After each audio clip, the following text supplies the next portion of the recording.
sa lahat ng mga sinasabi nila, ako'y magpapakulong. Wala po akong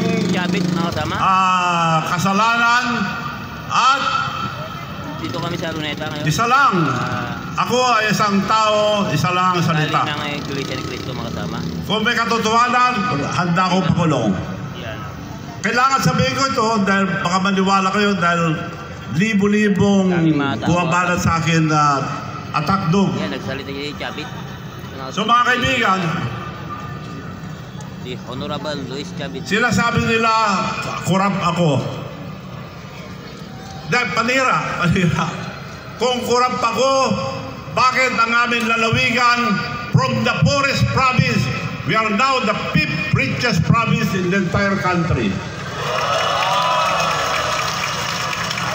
From the most notorious province, we are now the most peaceful province in the entire country.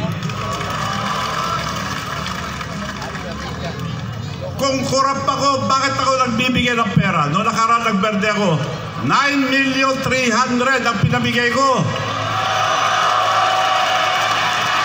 Kung buhay pa ako at darating ang aking birthday, baka mas marami pa dyan ang papremyo ko na naman.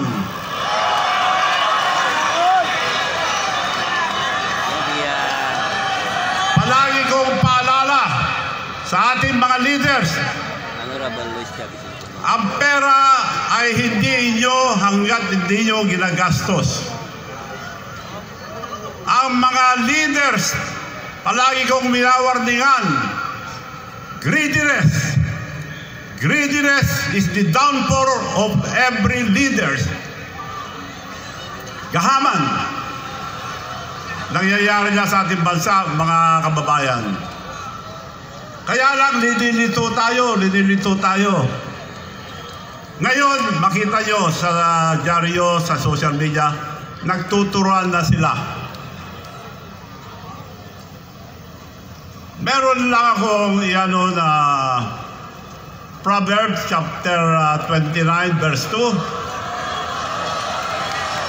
Kapag matuwid ang namumuno, ang bansa ay masaya at maprogreso.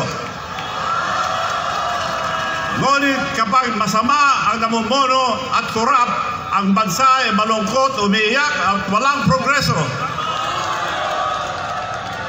Dalawa lang po, dahil ako po, tuwing paggising ko, nagbabasa ko ng Bible, yung Family Bible. Pagkagising ko po, nagpapasalamat ako sa ating Panginoon, buhay pa ako. Every morning.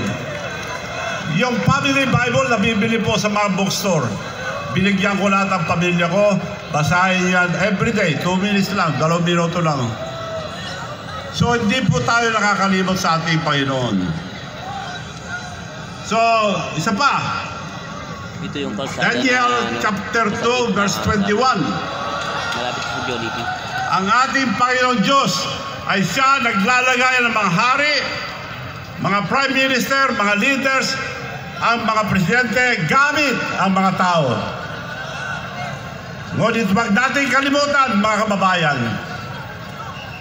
siya rin ang magtatanggal sa mga hari, prime minister, mga leaders, at presidente, gamit ang mga tao.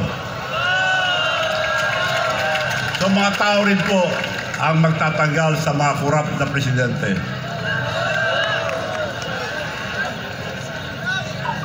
Gusto ko na ipaalala yung mga dalawang golden rules.